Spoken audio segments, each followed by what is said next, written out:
Thank you. Good evening. This is very cool. It's for the coolest teacher there ever was.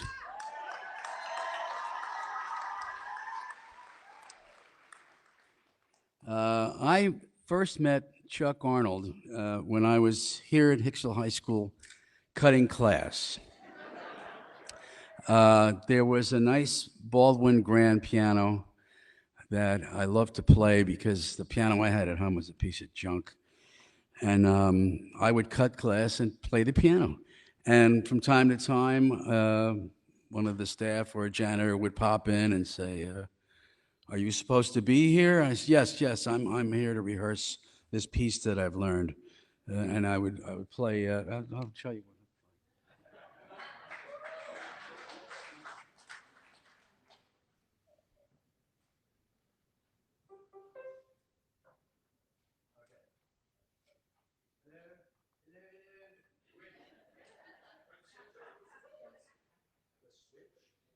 Is the switch on these things? Okay, we're on. Whoa, okay. So, ba ba ba ba ba ba ba ba ba ba.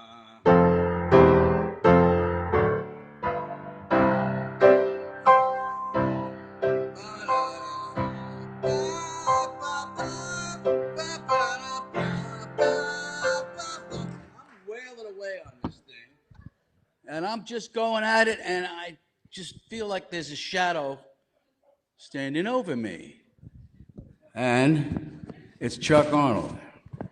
He's looking at me and he's going, "You don't really know that piece, do you?" So I said, "No, I don't. Where are you supposed to be?" Because I was cutting class, obviously. And I was in some math thing. I don't remember what it was. It was geometry, trigonometry, colonoscopy, lobotomy. One of those classes, and I said, "But I don't like the class, and I'm not going to go." So he goes, "Okay, I understand, but I want you to do something for me." I said, "What?" "But I want you to do something for me. Please don't report me to the principal for, I'm obviously cutting a class." And then I explained the whole rigmarole, lobotomy, geometry. He goes, "Yeah, okay, I get it. But I want you to join my music history class." So I went, "Deal." Okay, great. And I joined his music history class, and it was really the best class that I'd ever had. It really was. One of the first things we did was we took a field trip to the cloisters on Upper Manhattan and Fort Tryon Park, and I discovered a part of New York City I never knew anything about, and it was wonderful. It was like going to Europe. It was fantastic, and I still go there from time to time. I bring whatever wife I'm with at the time, and it's very romantic. I said, "Look at this place." Also, Chuck was a judge at some of these Battle of the Bands competitions. We used to have Battle of the Bands. And the Battle of the Bands I was in was about like 1965, I think it was. The first part of it was at what used to be called Salisbury Park. Now it's Eisenhower Park. And we won. We won. We looked at each other. We won. All right, we're going on to the final, which was at the New York State Pavilion at the World's Fair. So we're watching these other bands rehearsing, and there's a band that comes out, and they've got these platform stands that they're standing on playing their instruments. And we thought, that's the end of that. They're going to win. They got platforms. We don't have any platforms. So I felt like a real smart ass, and I said, "Don't worry, I got the teacher or the judge right here in my pocket. We already won, and he ain't going to let us lose."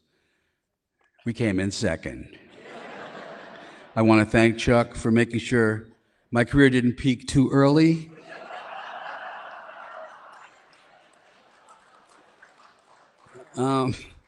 Also, I don't know if people know this, but we were doing a recording of a song called Leningrad back in 1989 this was, and we were in the city at our recording studio, A&R Studios, and Chuck came in with the Hicksville High School chorus and directed this incredible choral part for the recording.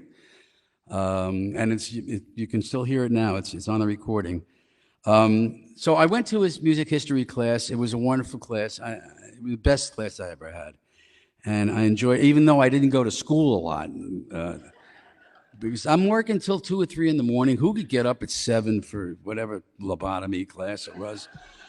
And but I did try to go to music history because it wasn't just about music or history. It was about the sweep of humanity. I mean, it was so interesting to learn about why Beethoven's music resonated so much during the Napoleonic era. I mean, this is great stuff. Real humanity passing, through your head and understanding why music was so important in history. I was given an assignment to hand in before the end of the term. I was supposed to graduate in '67. So this is the year I'm supposed to write this essay. And Chuck picked the composer for me to write about. It was Richard Wagner, who was never one of my faves. He was pretty good. But I would have liked Beethoven and Mozart. It would have been easier. But I had to listen to a lot of Wagner.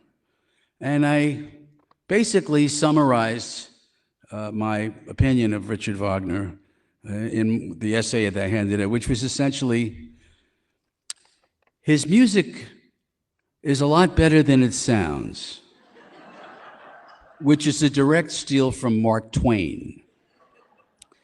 But Chuck also said to me, you should really consider being a musician as a career. Now, no adult had ever said that to me in my life. Everyone who I knew would say, you're going to be a musician, you're going to die. You're going to be a drug addict, you're going to starve, you're never going to make any money. Nobody makes it as a musician, and don't do it. And Chuck said, you should consider being a professional musician. Now, that stuck with me, and I never forget it. And I never was able to shake it off, These are words to live by, and I did live by them. And I will forever be grateful to him, because it's not like I picked music. Music picked me. You just made me recognize that. So I want to thank you for that.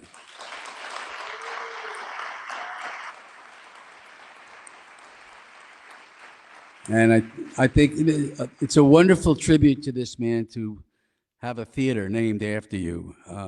I got a little park in Cold Spring Harbor named after me, because I knew the guy who worked for the town.